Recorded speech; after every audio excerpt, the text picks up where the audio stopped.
Pendapat Datuk, has DAP become a liability for PMX? At this moment, yes. Sepatutnya DAP dia elak daripada mengeluarkan kenyataan-kenyataan yang melukakan hati orang Melayu, kenyataan-kenyataan yang boleh dianggap sebagai menghina agama Islam dan sebagainya. Sebab punca orang Melayu benci dengan DAP ni ialah ketika zaman DAP lama.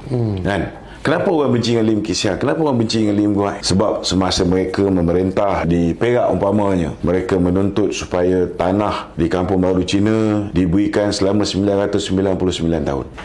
Hari ini orang Melayu marah.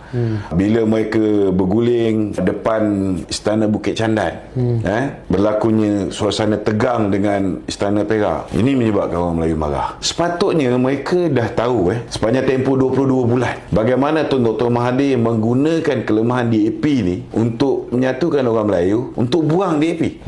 Sehingga berlakunya langkah syaratan. Jangan lupa ini kerja Mahathir. Dia membiarkan DAP bermaharajalela pada ketika itu sehingga orang Melayu begitu marah dan takut DAP jadi kerajaan. Dan akhirnya UMNO PAS dan Bersatu bergabung membentuk Kerajaan Perikatan Nasional. Backdoor. So sepatutnya dah jadi iktibar lah. They should have learned from this.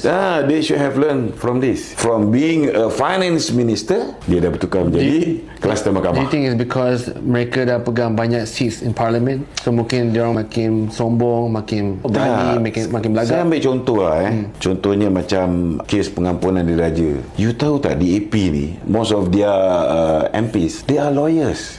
They should know better the prerogative of the Yang di-Pertuan Agong and their rights as politician. True. They don't want the palace to get involved in politics, but they should as well respect the palace. Respect the palace.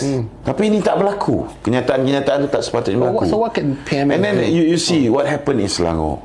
Bila Kebawah Duli Tuanku Sultan Selangor titah pasal isu kandang babi. Kandang babi, ya. That's very fair lah. Orang Islam dia sensitif sikit bab babi ni, terutamanya bau apa semua sekali kan. Even itik pun kita tak boleh tahan kalau dekat rumah kita punya kandang kan.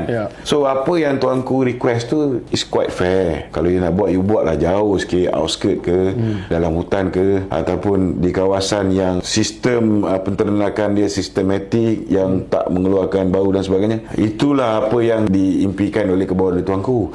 Why must you make statements macam apa yang Tony Poa buat, apa yang Ronnie Liu buat? Ini dilihat oleh orang Melayu mencabar. Betul. Dan saya beritahu dengan ni, you jangan ingat PMX tak ada option tau. Does PMX have options? Does he really have options? Kalau saya jadi PMX, saya panggil UMNO hari ni, saya panggil PAS hari ni, saya panggil Bersatu hari ni, saya panggil semua hari ni. Okay, kalau Dewan ni degil, kita gabung. We can still maintain the government. Then what will happen to DAP? KO.